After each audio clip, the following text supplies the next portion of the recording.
Siya si Barbie Hsu o mas kilala sa tawag na Sunshine. Siya ay pinanganak noong October 6, 1976 sa Taipei, Taiwan. Ang kanyang ina ay si Su Chien at ang kanyang ama naman ay si Wang Chun-mi. Si Barbie Hsu ay pangalawa o gitna sa tatlong babaeng magkakapatid. Hindi masyadong nagpapakita ang kanyang elder sister na si Su Cixin sa mga photos and video posts. Ang kanya lamang bunsong kapatid na si Di Hsu dahil kapareha niya itong artista. Alam niyo ba na napakayaman pala ng pamilya ni Barbie Hsu? Dahil sila pala ay nagmamay-ari ng jewel shop sa Taipei, Taiwan. At ang jeweler shop na ito ay founded by her paternal grandfather.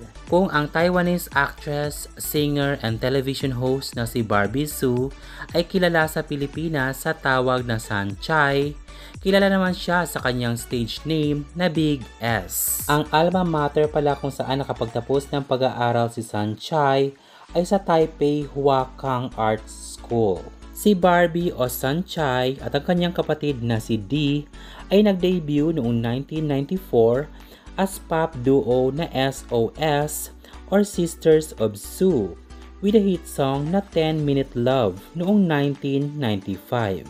Pagkatapos ng contractual dispute sa kanilang agency kung saan sila ay na-banned para mag-release ng albums under sa kanilang pangalan, pinalitan nila ang kanilang pangalan sa ASOS. At kalaunan ay nag-switch naman ang kanilang career focus mula singing to hosting. Sila ay naging co-host sa variety show na Guess noong 1996 hanggang 2000.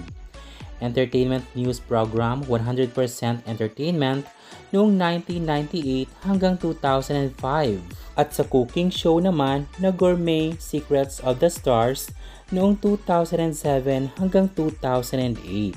Si Barbie ay simulang nakilala at sumikat sa Asia sa kanyang leading role sa Meteor Garden noong 2001 kasama ang boy group na F4. Dinala ng Meteor Garden ang kasikatan ni Barbie sa Indonesia, sa Philippines at Thailand pagkatapos ng TV show na nadub ang lingwahe sa mga nasabing bansa. Si Barbie ay nakilala din sa kanyang role sa TV series na Mars noong 2004 kung saan na-co-star niya ang F4 member na si Vic Chu. Sa Corner with Love naman noong 2007, sa Summer Desire noong 2010, pati na rin sa mga pelikula na Silk noong 2006, sa parehong taon noong 2008 para sa My So-Called Love at Connected, sa parehong taon noong 2010 para sa Hot Summer Days at sa Reign of Assassins. Si Barbie ay isa ring published author dahil noong 2004 siya ay nakapag-publish ng best-selling beauty guide na Beauty Queen. Ang book ay na-publish only in Chinese kung saan ang actress ay nag-share ng kanyang personal beauty advice. Si Sunshine ay naging active supporter din ng animal rights at people for ethical treatment of animals. Dahil ayon sa kanya, ang mga animals or pets ay may buhay din kaya't kailangan din silang alagaan. Pagkatapos magpakasal sa Chinese entrepreneur na si Wang Xiaofi noong 2011, siya ay nag-retreat na o nag-withdraw na sa acting pero lumalabas pa rin sa variety shows at mga advertisement. Mula 2011 hanggang 2012, nag-serve siya bilang stand-in host para sa kanyang kapatid na si Di sa variety comedy talk show na Kang Si Coming. Sa kanyang personal life, si Barbie ay nakipag-date sa TV host at Taiwanese actor na si Blackie Chen sa loob ng 7 years simula high school. Si Sunshine ay nakapag-date din sa DJ na South Korean singer na si Ko Jun Yap noong late 1998 hanggang 2000. Sila ay nag-break up dahil sa dating ban ng agency ni Ko. Nakadate din ni Sunshine ang kanyang co-star mula sa Boys Over Flower na si Lang Cheng Lung mula 2001 hanggang 2005.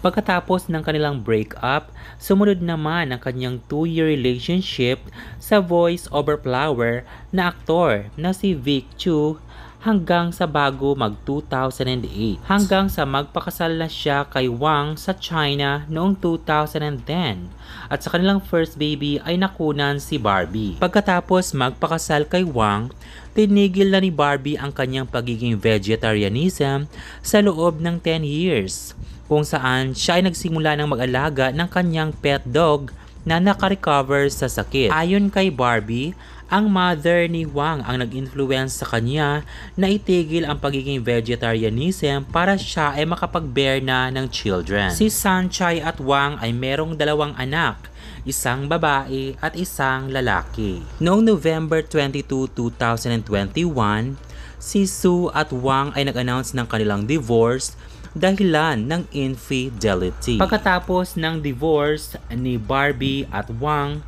nagkamabutihan at nagkabalikan ulit si Barbie at Ko Jun Yup. At noong March 8, 2022, inanunsyo nila ang kanilang kasal. Noong 2022, si Zhu ay sinabi niya na meron siyang mga tattoo kung saan isa na dito ang ginawa ng kanyang asawang si Ko. Isa pala sa mga bagay na hindi natin alam na nangyari noon kay Barbie or kay Sanchai, siya ay nagsuffer mula sa epilepsy and mitral valve prolapse kung saan siya ay na-hospitalize pagkatapos ma-experience ang seizure. Pagkatapos ng kanyang seizure, kasali pala sa nangyari sa kanya ang near-fatal episode na naganap habang siya ay nanganak sa kanyang son. Tapusin ang buong video para sa mga iba pang mga nangyari patungkol kay Barbie Sue. Noong January 29, 2025, si Sue ay nagbiyahe sa Japan during the Taiwanese Lunar New Year para sa holiday. Sa kasamaang palad, siya ay namatay sa Tokyo, Japan noong February 2 sa edad na 48 years old.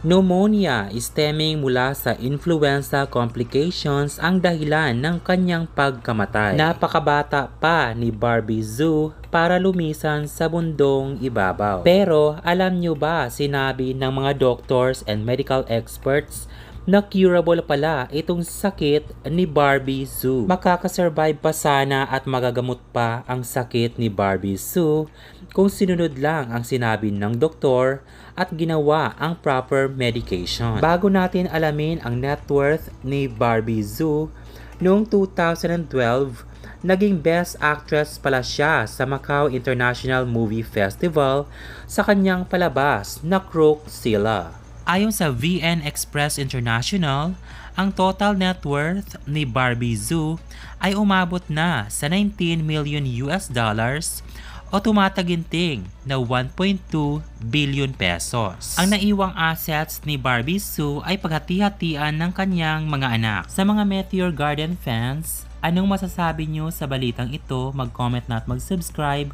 para palaging updated sa aking showbiz updates. Thanks for watching!